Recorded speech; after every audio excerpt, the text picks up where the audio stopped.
A번부터 보겠습니다.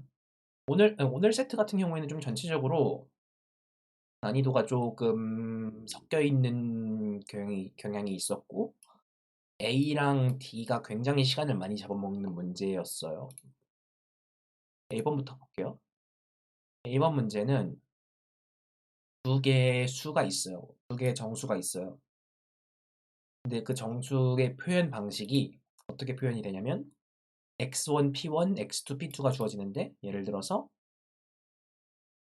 x1이 100이고 그 P1이 1이다. 그러면 100에다가 뒤에다가 0을 하나 붙인다. 아니면 여기다가 10에다가 0을 두 개 붙인다. 이런 식으로 어떤 정수 하나에다가 0을 몇 개를 붙인다라는 식으로 이렇게 정수를 표현을 해요. 그러면 우리는 어떤 정수를 하나하나를 표기를 할 때 어떤 x1이 한 10의 6제곱까지일 수 있고, 그럼 한 6자리, 7자리 정도 되는 정수. 그리고 그 뒤쪽 이 부분이 0에서 10의 6제곱까지 있으니까, 그러니까 0에서 10의 6제곱까지 나올 수 있으니까 이거 정수 하나를 여기다가 0을 쭉 이어붙이는 형태로 만들어서 어떤 정수 A를 총 10의 6제곱짜리에 10의 6제곱 플러스 뭐 6 정도 자리에 정수로 표현을 해서 이렇게 A를 나타낼 수 있고요. 그리고 B를 이렇게 10의 6제곱짜리 정도인 정수로 이렇게 나타낼 수가 있어요. 그렇게 해서 A랑 B를 비교를 해서 어느 쪽이 더 큰지를 출력을 하면 되는 문제처럼 보이는데요. 네, 이렇게 보이는데요. 네, 이렇게 할 수 있으면 어느 쪽이 더 큰지는 어느 쪽이 더 큰지는 더 긴 쪽이 더 크고, 만약에 길이가 같다면 A랑 B를 사전순으로 비교를 해서 사전순으로 앞에 오는 게 더 작겠죠. 근데 그렇게 하면 틀려요. 왜 틀리냐면 하나하나는 10의 6제곱짜리 정수나 아니면 그거에 해당하는 스트링을 저장할 수 있거든요. 근데 그게 테스트 데이터가 10,000개가 들어옵니다. 그러면 10의 6제곱짜리 정수를 10,000번 다루면 시간이 너무 오래 걸리거든요. 그래서 우리는 그렇게 하는 게 아니라 좀 더 빠르게 비교를 할 수 있는 방법을 찾아야 돼요. 그래서 이걸 어떻게 좀 더 빠르게 비교를 할 수 있냐면, 우리는 어떤 이 뭐라 그러죠? 그 물리학이나 화학 같은 거 계산할 때 6.02 곱하기 10의 23제곱 이런 식으로 어떤 1 이상 10 미만인 어떤 유리수나 무리수, 어떤 소수 부분이랑 그리고 지수 부분으로 나눠서 이렇게 정수나 아니면 어떤 수를 표현하는 방식에 대해서 여러분 다들 알고 계실 거예요. 네, 이런 식으로 수를 표현하기도 하거든요. 근데 이런 식으로 앞쪽이랑 뒤쪽으로 나눠서 뒤쪽을 이런 식으로 앞쪽을 1에서 10으로 제한을 해두면 뒤쪽이 크면 무조건 크죠. 그리고 만약에 같은 경우에는 이 부분을 비교를 하면 되는데, 이 부분은 아무리 길어도 6자리고요. 이런 식으로 우리는 이런 식으로 단위를 통일을 하면 좀 더 빠르게 비교를 할 수 있으리라고 생각할 수 있어요. 그러면 우리는 이 두 개의 정수를 이렇게 받았을 때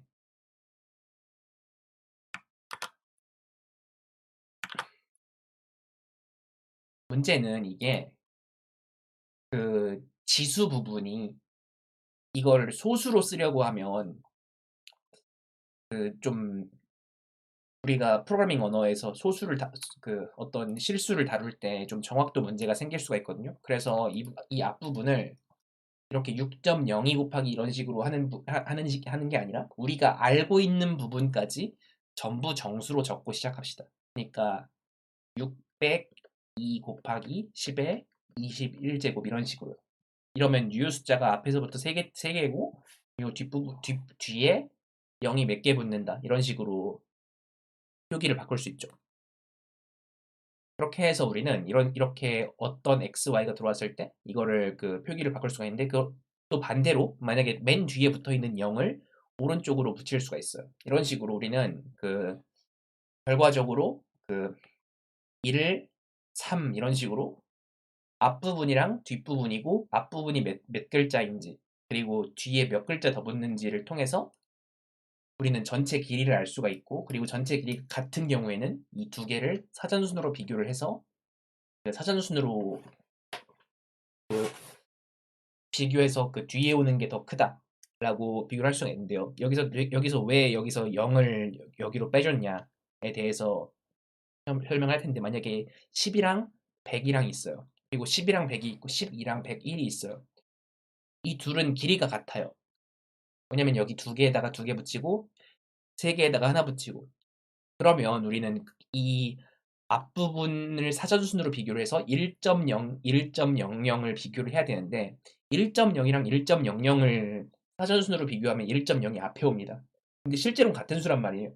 그렇기 때문에 우리는 맨 뒤에 있는 0을 다 떼서 이 오른쪽으로 옮겨서 그 뒤에 0이 더 이상 안 붙는 상태의 이런 그 앞쪽 정수 부분을 만들어야 돼요. 그래서 맨 앞부분을 비교를 하기 쉽게 하기 위해서 우리는 이렇게 맨 뒤에 있는 0을 다 뗐어요. 그래서 우리는 이렇게 전체 길이를 이렇게 구할 수 있고 그 전체 길이를 비교를 하고 그리고 그런 다음에 0을 뗀 앞부분 이 그 소수 부분에 해당하는 이 앞부분을 사전순으로 비교를 해서 앞에 오는 게 더 작다, 뒤에 오는 게 더 크다라고 비교를 할 수 있습니다. 그래서 이게 만약에 실수 계산을 여기다 도입하려 그러면 그 정확도 문제 때문에 굉장히 쉽게 틀리게 되고요.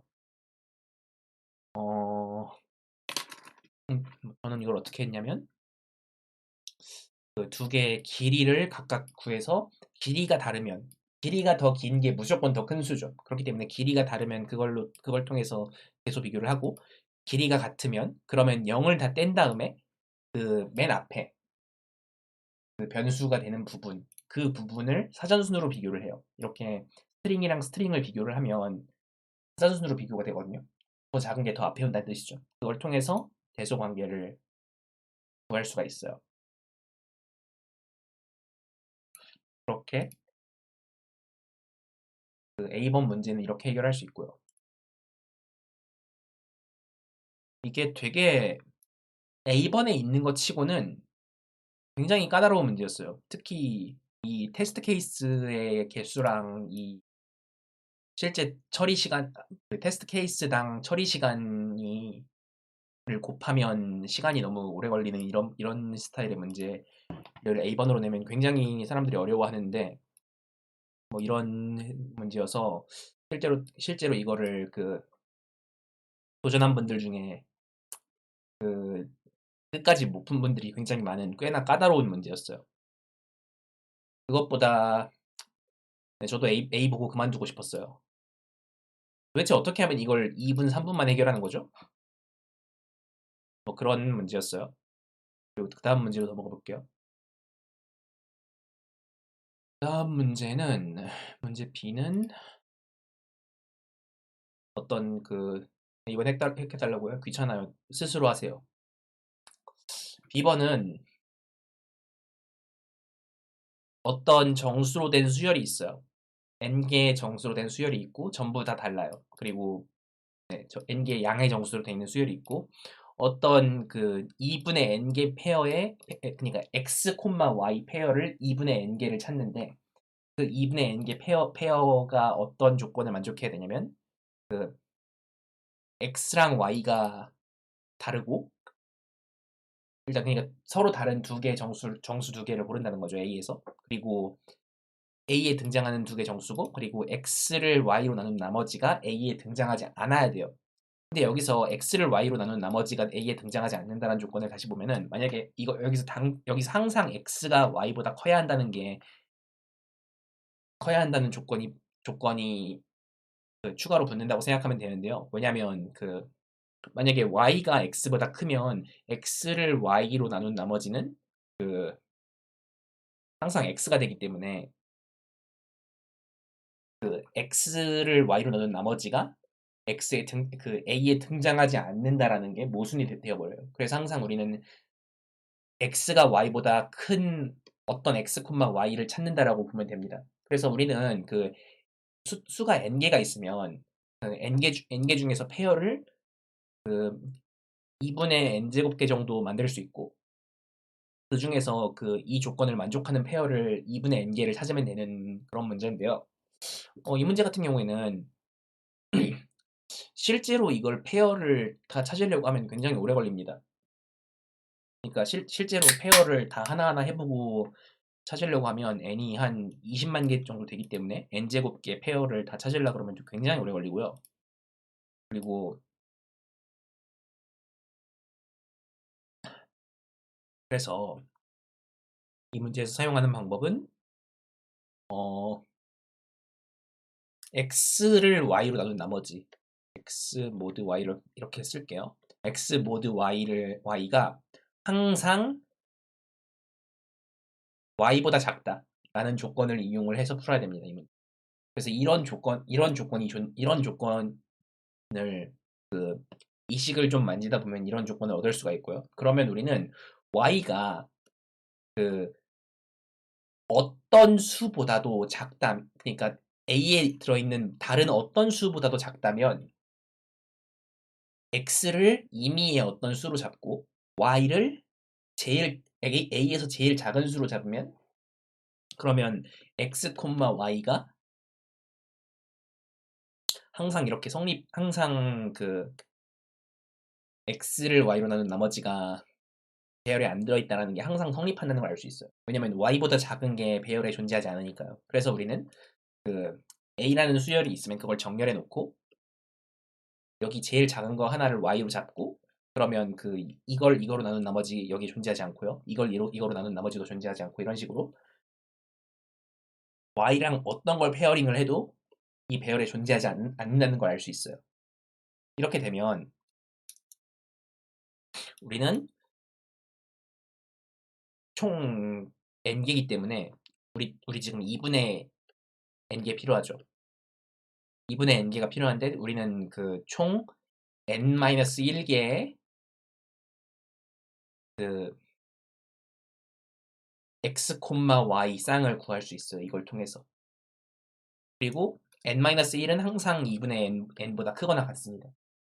뭐 이게 그 n이 4 이상인 경우에는 항상 그렇고 1, 2, 3인 경우에 다 해보면 그게 그 n-1이 항상 더 크거나 같아요. 그렇기 때문에 우리는 그 제일 맨 앞에 있는 수, 그러니까 제일 작은 수 하나를 y로 고정을 해놓고 다른 모든 수를 x로 써서 x, y를 충분히 많이 만들 수 있어요.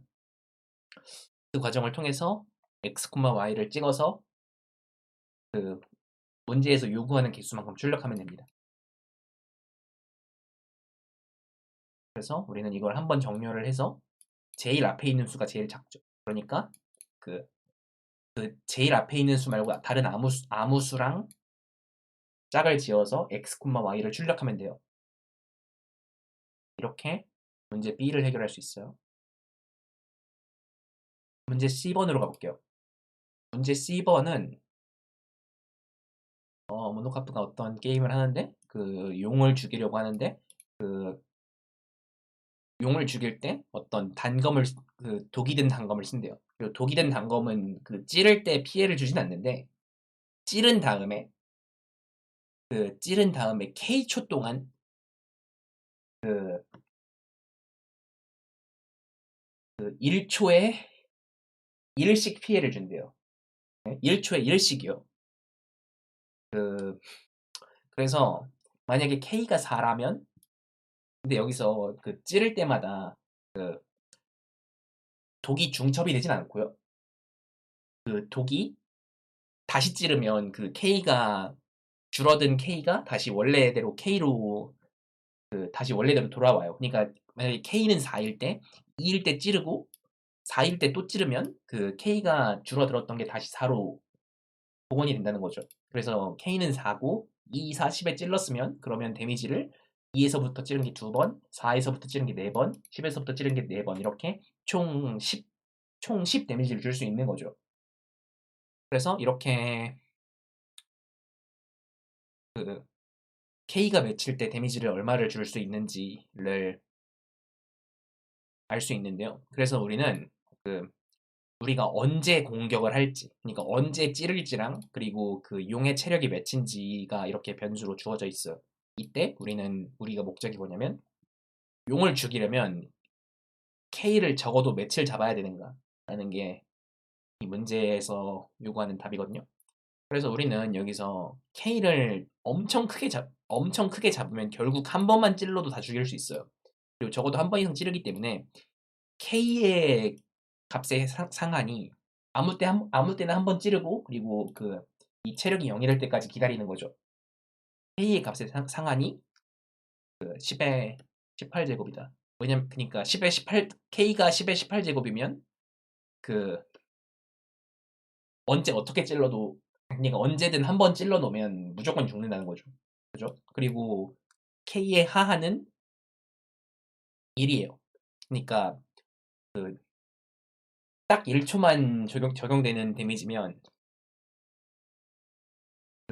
뭐 이렇게 죽는 드래곤도 존재하겠죠. 그러니까 H는 1부터 10의 18제곱까지니까 뭐 100번 찔러서 100번 찔러가지고 그 한 번에 일씩 줘서 100만큼 피해를 줘서 죽일 수 있으니까 뭐 이런 식으로 우리는 K가 1에서 10의 18제곱까지의 답이고 어떤 수이고 그리고 K가 만약에 맺힐 때 뭐 K는 뭐 1000일 때 이렇게 찔렀을 때 드래곤이 죽는지 안 죽는지를 테스트를 해볼 수가 있어요. 어떻게 테스트를 하냐면 우리는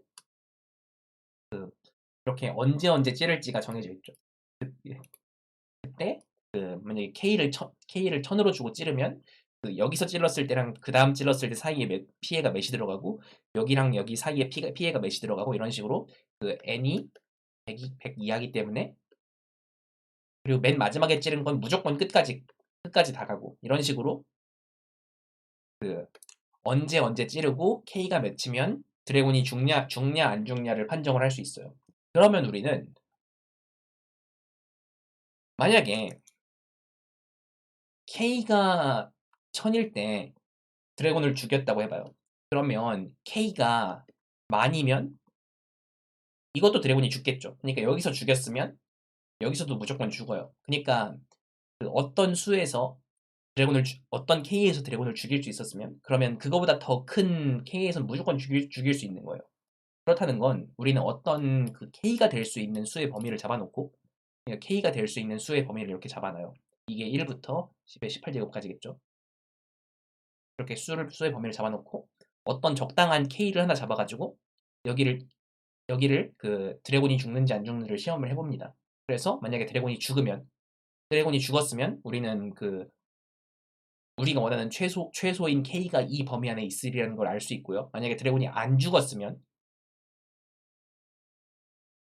그러니까 죽었으면 이걸 포함해서 이 범위 안에 들어있으리라는 걸 알 수 있어요. 왜냐면 이거보다 더 많이 K를 주는 건 우리가 원하는 답이 아니기 때문에.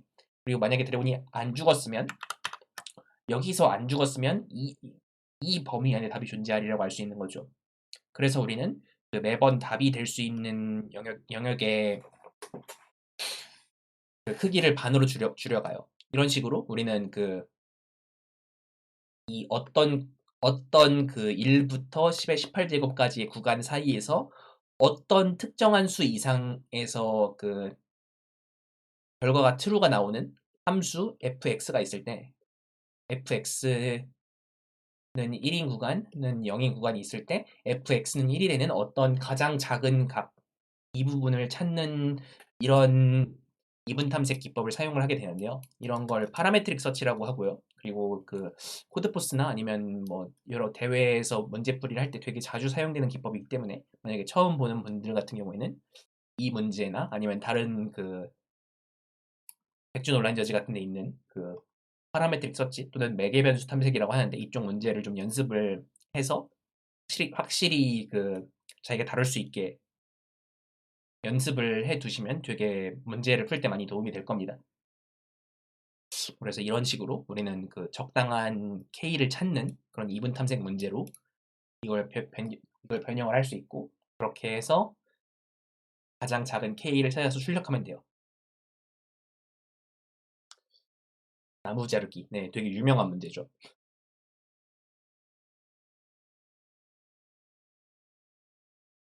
다음으로 문제 D번으로 넘어갈게요. D번에 있는 것 치고 되게 어려운 문제였는데, 어렵기도 했고, 좀 그 문제를 읽는 게 되게 어렵기도 했어요. 그래서 일단 이 첫 번째 문단을 읽는 게 되게 힘들거든요. 첫 번째 문제를 뒤부터 읽을게요. 일단 맥스라는 개념, 그 미니멈 익스클루드라는 뜻이고, 그 문제 내기 좋아가지고 되게 자주 쓰는 개념인데요. 맥스라는 건 그 0부터 시작해가지고 그 수열에 안 나온 제일 작은 정수를 말해요. 그러니까 이렇게 1013이면 2가 안 나왔으니까 제일 작은 안 나온 정수가 2다. 2를 오면 0이 안 나왔으니까 제일 작은 안 나온 정수가 0이다. 그러니까 0 이상인 정수 중에 제일 작은 안 나온 거를 묻는 게 맥스예요. 그때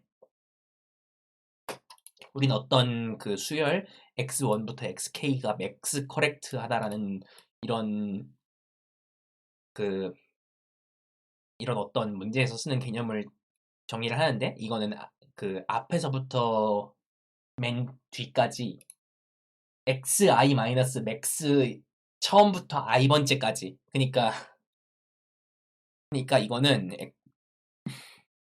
x라는 어떤 수열이 있을 때, 그러니까 x라는 어떤 수열이 있을 때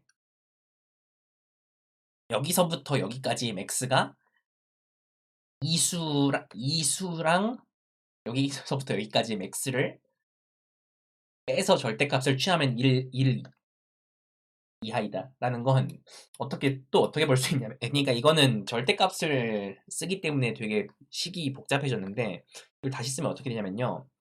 어, xi 마이너스 그 맥스 x1부터 xi라고 하잖아요. 그거는 그러니까 이걸 m이라고 합시다. 그러면 이거를 이게 절대값이 1 이하라는 건 어떻게 쓸 수 있냐면, 이거를 그 전부 양수가 되도록 식을 바꿔볼 수가 있어요. 일단 마이너스 1 xi 마이너스 m 그리고 1 이렇게 바꿀 수 있죠. 위의 식을. 그리고 여기서 m을 양변에 더하면 m 마이너스 1 이 xi m 플러스 1 이렇게 xi가 m 마이너스 1이랑 m 플러스 1 사이 구간에 있다 라는 걸 알 수가 있죠. 네, 이렇게 식을 두 번 풀어서 써보면 이게 그 xi가 어느 범위에 있는 거구나라는 걸 파악을 할 수가 있는데요. 그러면 우리는 이 그 맥스 커렉트한 시퀀스를 뭐 어떤 식으로 만들어질 수 있는지를 좀 생각을 해볼 수가 있어요. 예를 들어서 뭐그 일식 단조 증가하는 어떤 식이 있을 수 있죠. 예를 들어서 0, 0, 1, 1, 3, 3 이런 식으로 이런 식은 맥스 커렉트 할 거예요. 만약에 뒤로 만약에 앞으로 돌아가는 경우, 예를 들어서 0, 0, 1, 1, 0이 되면은 여기서 0이 되는 순간 이 전체의 맥스가 2기 때문에 이 조건을 만족하지 못하거든요. 이런 식으로 되기 때문에 그 앞으로 갔으면 뒤로 다시 돌아오지 못해요. 그래서 이렇게 일씩 단조 증가하는 형태가 한 가지 있습니다. 이거를 케이스 A라고 할게요. 네. 그리고 단조 증가하다가 일씩 단조 증가하다가 한 번 점프하는 경우가 있어요. 0, 0, 1, 1, 2, 4 이렇게 한 번 중간에 그 빈칸을 두고 점프하는 경우가 있어요. 이렇게 점프한 경우에는 이 점프한 곳이 그 마지막 xi가 되죠. 이 전까지는 코렉트예요. 그죠? 마지막에 xi가 되는데, 그리고 max는 여기가 돼요. 그렇기 때문에 우리는 위에서의 max는 여기였죠.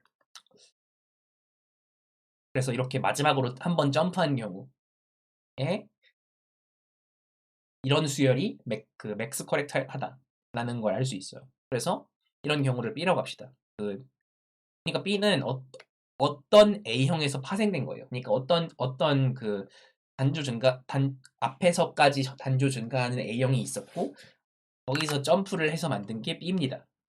그래서 그 이런 식으로 B를 만들 수가 있고요. 근데 여기까지만 있으면 정말 좋겠는데 한 가지 형태가 또 더 있어요. 이거를 발견하지 못한 분들도 꽤 있을 거고요. 어떤 형태가 있냐면요. 00, 11, 2, 4로 한번 점프를 했다가 다시 돌아오는 경우가 있어요. 이런 경우에는 여기까지 커렉트하고 여기까지 커렉트하죠. 그리고 2로 다시 돌아가도 xi가 2고 max가 3이기 때문에 커렉트해요. 그래서 한번 뒤로 한번 점프를 한 경우 이런 경우를 타입 C라고 합시다. 타입 C는 타입 B에서만 만들 수 있어요. 그죠? 한번 점프, 뒤로 가려면 한번 점프를 한 다음에 뒤로 가야 돼요. 그래서 타입 C는 B에서만 만들어질 수 있다. 라는 걸 이렇게 정리할 수 있거든요. 여기까지만 있으면 정말 좋겠죠? 근데 여기서 한 가지 더 파생 형태가 있는데, 일단은 뭐, 이 부분에 가면 안 돼요. 이미 여기까지 온 이상, 여기나 여기까지 온 이상, 가운데 있는 이 부분에 가면 안 돼요. 왜냐면 맥스가 여기 잡히기 때문에 그러면. 근데 B에서 C로 간 다음에 다시 B로 돌아갈 수가 있어요. 그러니까 여기다가 00, 11, 2, 4, 2, 4라는 거죠. 그러니까 이렇게 B에서 C로 갈 수 있고 C에서 B로 갈 수 있고 A에서 B로 갈 수 있다. 라는 이런 관계를 일단 만들어야 돼요. 일단 여기까지 만들었다고 합시다. 이런 식으로 우리는 어떤 수열이 맥스 커렉트한가, 그리고 맥스 커렉트한 수열은 어떤 패턴을 가질 수 있는가에 대해서 정리를 했어요. 그럼 우리는 문제가 뭐냐면요. 어떤 A라는 배열이 있어요. 근데 그 A의 서브 시퀀스라는 건 A의 일부를 A 원래 순서대로 선택했을 때 그걸 서브 시퀀스라고 하는데, 그러니까 A의 일부를 선택할 수 있는 방법이 5개면 32가지고 아무것도 안 고르는 거 포함해서 5개면 32가지고 뭐 4개면 뭐 총 15 16가지고 이런 식으로 서브 시퀀스를 고르는 방법들이 있는데, 뭐 이렇게 서브 시퀀스를 고를 수가 있다고 해봐요. 그때 맥스 커렉트한 서브 시퀀스가 총 몇 개가 있는가 라는 게 이 문제에서 요구하는 답이거든요. 그래서 우리는 맥스 커렉트한 서브 시퀀스의 개수를 어떻게 구할까? 맥스 커렉트한 서브 시퀀스는 총 3가지 경우로 나타낼 수 있고, 총 3가지 경우라는 건 A, B, C 이렇게 3가지 경우고, 그래서 우리는 이렇게 A 배열, B 배열, B 배열, C 배열 이런 식으로 지금까지 구한 맥스 서브 시퀀스들의 개수를 이렇게 3개의 배열 형태로 만들 수 있어요. 그럼 우리는 특정 몇 번째 수를 받았을 때, 예를 들어서 이 수가 6이다. 그럼 그 수가 6이면 그 6이라는 수를 통해서 어떤 걸 알 수 있냐면, 6이라는 건 그 전께 6으로 끝냈을 때 A에서 A로 만들 수 있고요. 그리고 그 전께 5로 끝났을 때 A에서 A로 가서 만들 수 있고요. 그리고 그 전께 4로 끝났을 때 A에서 B로 가서 만들 수 있고요. 그리고 그 전께 8로 끝났을 때 C에서 B로 가서 만들 수 있고, 그리고 8로 끝났을 때 B에서 C로 가서 만들 수 있고, 그 전께 6으로 끝났을 때 4로 끝났을 때 C에서 B로 가서 만들 수 있고, 이런 식으로 이 A, B, C의 관계를 통해서, 그리고 자기 자신으로 갈 수 있고, 이런 관계를 통해서 그 이전 거에 의해서 그 다음 게 몇 개나 발생하는지를 점화식을 하나하나 만들 수가 있어요. 그 점화식을 코드로 짜면 어떻게 되냐면 이런 꼴이 됩니다. 그러니까 a가 1보다 클 때, 1일 때, 뭐 좀 복잡한 식이 됐는데 이 점프라는 건 그 아까 그 그림에서 봤던 B 형태고 그리고 필드라는 건 그 맨 앞에서부터 촘촘히 채운 A 형태고 그리고 그 리버스 점프 형태 그러니까 B에서 다시 앞으로 돌아온 형태 이것들 각각을 그 지금 현재 가지고 있는 A 값에 의해서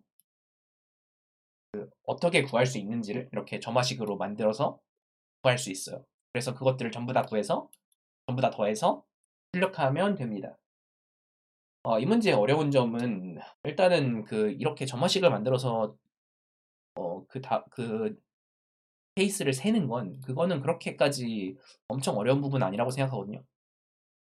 그러니까 이 부분은 그 조금 그 DP에 익숙해지면 그렇게 어려운 부분은 아닌데 이 문제는 그 이게 어떤 패턴이 만들어지는지를 그 문제 지문만 봐가지고 알아보기가 대단히 어려워요. 그러니까 이렇게 A, B, C 세 가지 형태가 발생할 수 있고 그리고 그러니까 C라는 형태가 발생할 수 있다는 거 그리고 B에서 C로 넘어갈 수 있는 것처럼 C에서 B로 넘어갈 수 있다는 거 이런 식으로 그 어떤 맥스 코렉트 시퀀스가 만들어질 수 있고 그것들 사이에서 어떤 관계가 있는지를 알아내는 게 좀 어렵고요.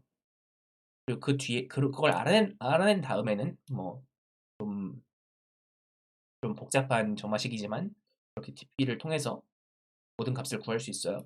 이게 그 1차원 배열을 3개를 다루게 되는데 근데 이 1차원 배열 한 번 한 번 다룰 때마다 한 칸 한 칸 한 칸씩만 다루죠. 그러니까 전체를 봐야 되는 그런 게 없죠. 그렇기 때문에 우리는 이거를 오더 n에 구할 수 있어요. 여기서 구현을 할 때 주의해야 되는 게 이게 테스트 케이스 개수가 되게 클 수가 있거든요. 테스트 케이스 개수가 최대 10의 5제곱까지인데 근데 여기서 n의 합이 별로 크지 않다라고 이렇게 정의가 돼 있어요. 이게 여기서 주의해야 될 게 뭐냐면 그 A, B, C를 매번 20만 개짜리 배열을 잡아버리면 20만이 아니라 최대 50만이죠. 최대 그렇게 50만 개짜리를 A, B, C를 매번 잡아버리면 그러면 그거 초기화하느라 시간이 너무 오래 걸려가지고 문제를 못 푸는 경우가 생겨요. 그래서 그 A, B, C 배열 잡을 때 좀 그 N 크기에 맞게 잡아야 됩니다. 근데 N 크기에 딱 맞게 잡으면 우리 점화식 중에서는 N 플러스 아니 그 두 칸 뒤를 봐야 되는 경우가 있죠. 그러니까 이 두 칸 뒤를 봐야 되는 경우가 C형 같은 경우에는 이렇게 두 칸 뒤를 봐야 돼요. 그래서 이런 경우에 틀릴 수 있기 때문에 조금 넉넉히 잡는 게 좋아요. 조금 넉넉히 하는 게 저는 이렇게 5개 정도 더 잡았죠. 왜냐면 두 칸 정도 뒤에 더 보려면 딱 n이나 n 플러스 1개 정도 잡으면 그러니까 n이나 n 플러스 1개를 잡아버리면 그 두 칸 뒤에 보다가 그 배열 밖을 나갈 수 있으니까 이렇게 조금 넉넉히 근데 너무 크게 잡으면 그 테스트 케이스 한 번 돌 때마다 이거 하나 한 번 초기화 해야 되기 때문에 웬만하면 n에 비례하게 이렇게 잡아야 됩니다. 이게 문제 D였어요. 되게 까다로운 문제였어요. 그다음 문제 2로 넘어가 볼게요. 문제 2 같은 경우에는 문제 D보다 훨씬 쉬웠거든요. 근데 문제 D에서 다들 시간을 다 그 뜯겨가지고 문제 2에 투자할 시간이 없는 경우가 되게 많았을 거예요. 네, 제가 그런 식으로 그 남은 25분 동안 일을 푸느라 좀 고생을 했는데요. 일단 그 2차원 격자가 있고 그 거기에서 로봇이 돌아다녀요. 근데 로봇이 미쳐서 그 명령을 안 듣는데요. 좀 더 정확히는 어떤 명령을 내리면 그 명령 빼고 나머지 중에서 자기 마음대로 골라서 간대요. 그러니까 예를 들어서 왼쪽으로 가라라고 하면 왼쪽 말고 나머지 중에 하나를 골라서 간다는 거죠. 근데 벽이 있는 쪽으로는 갈 수 없어요. 그때 우리는 그 이 로봇을 그 어떻게 로봇이 움직이든 간에 결국 L로 가도록 유도를 하고 싶어요. 그렇게 유도를 하려면 그렇게 유도를 하려면 그 이 2차원 격자 위에서 어떤 점에서 로봇이 시작할 때 저 L로 가도록 유도를 할 수 있는가를 찍으면 되거든요. 그러니까 이렇게 유도를 할 수 있는 점은 플러스로 출력하고 아니면 그대로 점으로 출력하는 식으로 이렇게 할 수 있는데요. 그러면 우리는 이게 유도 가능하다라는 게 어떻게 어떤 식으로 표현이 될 수 있는지를 좀 생각을 해볼게요. 이런 식으로 그 2차원 격자가 있고요. 백. 아,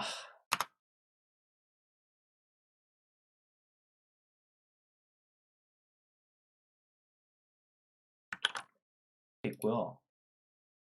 이렇게 2차원 격자가 있어요. 일단은 우리는 되게 자명하게도 이 L이 있는 이 점은 유도 가능한 점이죠. 일단 이 점이 유도 가능한 건 자명하다고 생각을 해놓고 봅시다.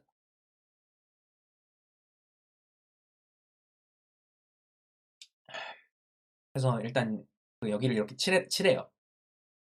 그러면 우리는 그 이 칠한 그 어떤 임의의 점을 하나를 잡았을 때 그 점이 유도 가능한가에 대해서 이렇게 대답을 할 수 있어요. 그러니까 만약에 이 점이 이 점에다가 우리는 그 왼쪽으로 가라고 할 수 있고 아래로 가라고 할 수 있죠. 다른 두 방향은 막혔어요. 그래서 우리는 그 적어도 하나 이상은 그 적어도 하나 이상은 이렇게 그 칠해진 점으로 가는 경로가 존재해야 하고요. 유도 가능하려면. 그리고 또 로봇이 두 가지 이상으로 도망갈 수 있으면 안 돼요. 예를 들어서 두 가지 이상으로 도망갈 수 있는 뭐, 뭐 여기까지 칠했고 여기까지 칠한 상태에서 이 점을 봅시다. 이 점을 보면은 우리는 그 여기 있는 로봇한테 여기로 가라면 얘가 일로 도망갈 거고 여기로 가라면 일로 도망갈 거예요. 이런 식으로 이렇게 두 점 이상 안 칠해진 쪽으로 도망갈 수 있으면 우리는 이걸 유도할 수 없다 그래요. 그래서 우리는 그 어떤 이미 유도 가능한 점에 대해서 그 인접한 점 하나를 유도할 수 있는지 없는지를 매번 체크할 수 있어요. 그렇게 해서 우리는 그 유도 가능한 점을 한 칸 한 칸 늘려가면서 그 상하좌우에 있는 칸들이 역시 유도 가능한지를 판별을 해서 유도 가능한 점들을 그 색칠을 해가지고 출력을 하면 되는데요. 근데 여기서 우리는 그 유도 가능한지 테스트를 매번 테스트를 해야 되는데 그걸 매번 어떻게 하느냐. 그러니까 그 어떤 점들이 유도 가능한 점인지를 어떤 시점에 테스트를 해야 되는가라는 문제가 생겨요. 그거에 대해서는 좀 간단한 그거에 대해서는 좀 간단한 그 해법이 뭐가 있냐면 일단 유도 가능한 점이랑 인접해야 돼요. 적어도 하나 이상의 유도 가능한 점이랑 인접해야 되죠. 그러면 우리는 유도 가능한 점이 하나 생길 때마다 그거에 상하좌우를 넣으면 됩니다. 그리고 유도 가능한 점은 최대 그 NM이죠. 최대 NM개 발생이에요. 그렇게 NM개 발생할 때마다 최대 상하좌우로 그 4배. 그리고 이거 하나가 유도 가능한지 판별하려면 상하좌우를 봐야 되니까 또 4배. 뭐 이렇게 해서 뭐 한 칸당 16번 정도 보게 됩니다. 이런 식으로 우리는 그 유도 가능한 점들의 범위를 최대한 늘려보고 그리고 그 유도 가능하다고 판별된 점들을 그 출력을 하면 되는 거예요.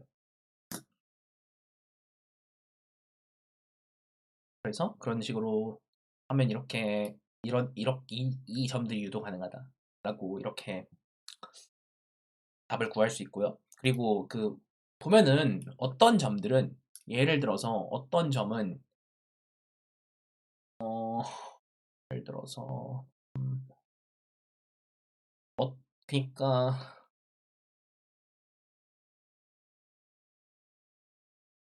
뭐 이런 식으로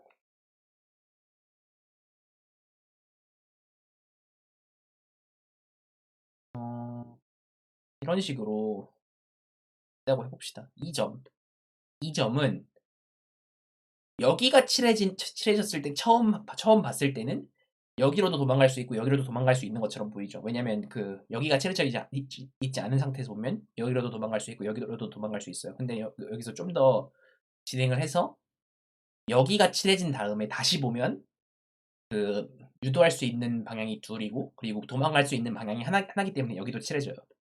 이런 식으로 우리는 그 인접한 칸이 칠해질 때마다 다시 한 번씩 봐야 돼요. 근데 다시 한 번씩 본다 그래도 그 한 칸에 인접한 칸은 최대 4개이기 때문에 한 점당 4번까지밖에 보지 않습니다. 그래서 우리는 이 문제를 시간 안에 해결할 수 있어요. 이렇게 문제 2를 해결할 수 있고 좀 그리고 좀 결과적으로 좀 보자면 이 유도 가능한 모든 점들은 그 어떤 다른 점 하나로 보낼 수 있고 그 점들은 모두 그 위상 정렬 가능한 형태가 된다라는 거까지. 그러니까 위상 정렬 가능한 형태라는 게 왜 중요하냐면 그 거기서 어떤 사이클이 있어가지고 로봇 그 이 사이클의 그 사이클에 따라서 로봇이 계속 이 사이클에 해당하는 쪽으로 도망을 가면 결국은 그 못하게 유도를 못하게 되는 거거든요. 그래서 이런 그 결과적으로 위상 정렬이 가능해진다라는 것도 좀 관찰을 해보면 도움이 될 겁니다. 그러니까 나중에 다른 문제 푸는데요. 그래서 오늘 나왔던 문제를 이 정도까지 살펴봤고요. 뭐 뭔가 질문이 있으시거나 뭐 아니면 뭐 그냥 네 일단 우리는 여기까지.